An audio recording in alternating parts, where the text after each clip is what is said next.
ukay-ukay. Boots. Ano lang siya, kanama siya allowance.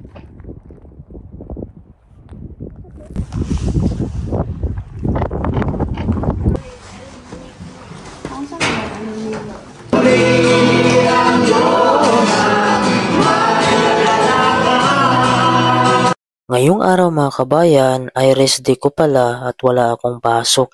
Bali umaga na pala dito sa Greenland at nagluto na yung misis ko ng tortang talong. Ang sabi niya ay kulang daw ng kamatis dahil wala na kaming kamatis dito at bibili daw ako ng harina para dito sa tortang talong na lulutuin niya. Dahil araw nga ito ng Mother's Day ay lumabas ako mga kabayan dahil gusto ko ding surpresahin yung aking misis. Pagkakita ko nga dito sa labas mga kabayan, sobrang ganda ng panahon ngayon. Yung paligid, sobrang linaw ng langit mga kabayan dahil tirik na tirik yung araw at ang ganda ng panahon ngayon.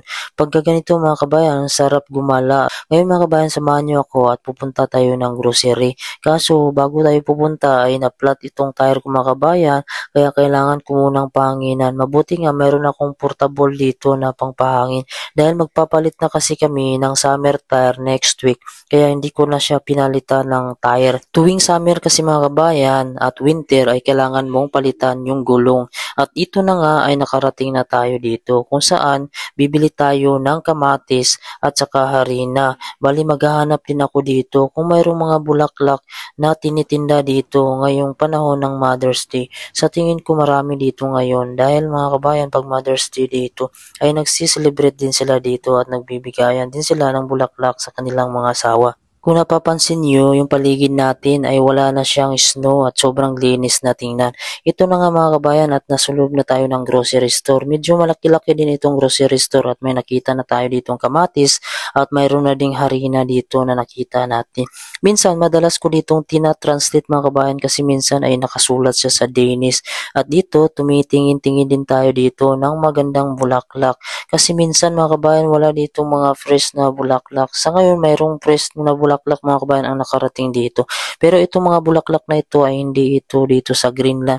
Kundi ito ay kadalasan ini-export ito galing pa sa ibang lugar at dinalala pa dito. At ito na nga ay nakapili na tayo ng bulaklak. Bali itong bulaklak na pula ang napili natin mga kabayan. Naghanap kasi ako ng rose doon kaso medyo maliliit yung rose at saka maliit lang. Ito mga kabayan ay pauwi na tayo at pabalik na tayo sa bahay. Medyo malapit lang naman yung pinuntahan natin mga kabayan kaso nagsasakyan na ako para mas mabilis at hindi tayo malata ni Mrs. Bago ko nga mga kabayan kukunin yung bulaklak na binili ko, bali nabigay ko na pala yung kamatis at saka flour mga kabayan at nagluto na siya. At dito sinit up ko na muna yung camera mga kabayan para makakuha tayo ng video at lumabas na ako dito para nga kunin ko yung bulaklak sa labas dahil binilagay ko yung bulaklak kanina mga kabayan sa labas bago ko binigay sa kanya yung flour at saka yung kamatis para makapagluto siya. Matagal din kaming LDR ng aking asawa kaya madalas nabibigyan ko siya ng bulaklak online na mga kabayan at wala ako. Kaya dito ngayon magkasama na kami sa Greenland ay bumabawi nga ako na mabigyan ko siya talaga ng actual mga kabayan. Kailangan nating pahalagahan yung ating mga asawa at respetuhin dahil nga hindi din biro yung pinagdadaanan nila simula sa pagbubuntis at pagpapanganak. Minsan nga nalalagay pa sa panganib yung kanilang buhay dahil sa pagpapanganak. At itong time na to mga kabayan ay bali lalabas kami ng aking asawa. Sobrang ganda talaga ng panahon ngayon.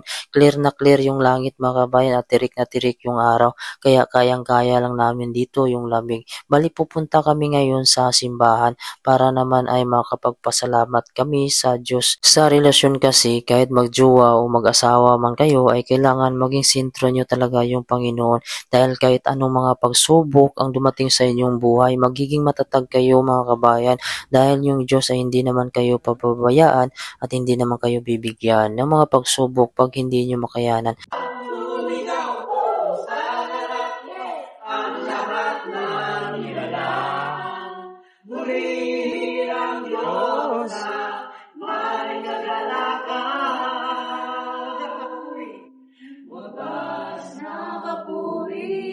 Sa kanya ingay, uwit siya, awit lang siya, luwalhatin siya. Wagas na papuri, wagas na papuri sa kanya.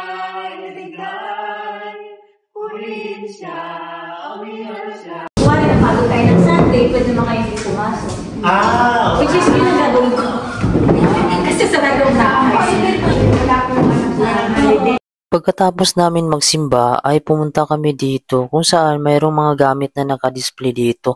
Hindi ko alam yung mga ibang gamit dito kung saan ang galing kasi hindi naman kami nagtatanong kung saan galing ito. May mga gamit dito minsan na isang beses lang nagamit, 2 beses kasi makikita mo talaga sa itsura ng mga dinidisplay nila. Sobrang tibay at wala pang bakas minsan ng mga apak mga kabayan. Ito gustong gusto ng misis ko dahil nga naghahanap siya ng winter shoes. Itong shoes niya kasi ay pang summer shoes ito.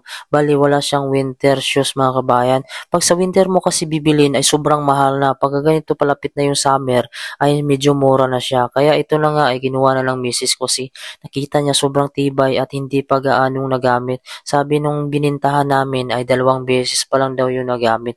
Pagkatapos nga ay pumunta naman kami dito kung saan makakabili ka dito ng mga kortina, mga kumot, pero mga bago ito mga kabayan at hindi ito gamit. Dito kami maghahanap kami ngayon ng mga kortina. Ito ay mga gamit pala ito sa mga bahay, lalo na yung mga unan, mga bedsheet, at saka yung mga kortina, lalo na ngayon sa panahon ng summer ay talagang sobrang liwanag. Kahit magabi na dito 12:00 ay meron pa rin sikat ng araw kaya kailangan mong bumili dito ng kortina.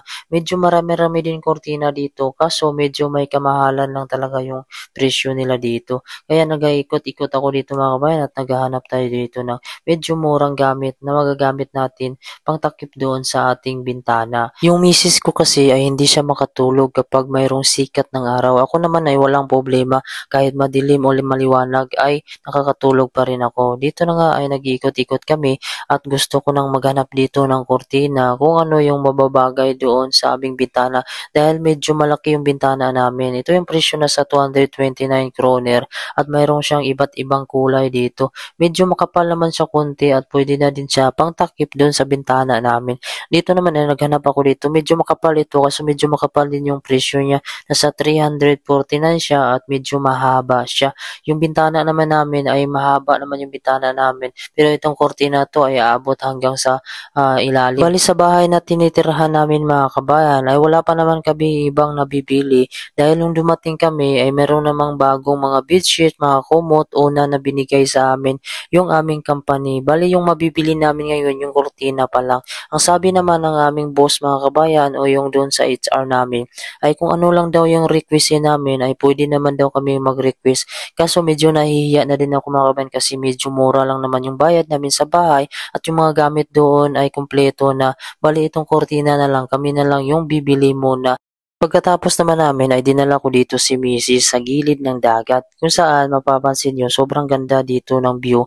Yung mga bahay makukulay at yung mga snow dito ay kukunti na lang dahil ngayon ay unti-unti nang natutunaw yung mga snow at yelo. Sa panahon kasi pag umabot sa 0 degrees, 2 degrees, yung temperature dito ay nag-uunti-unting natutunaw yung mga yelo at snow. Kaya ito yung panahon ngayon ay makikita mo kundi puro na lang bato at yung paligid natin ay kukunti na lang yung snow. Habang nandito pa kami ni Mrs. sa Greenland ay sinusulit talaga namin dito yung oras. Pag wala akong trabaho, pumapasyal kami nga. Kasi nga hindi namin alam mga kabayan kung hanggang kailan pa kami dito sa Greenland.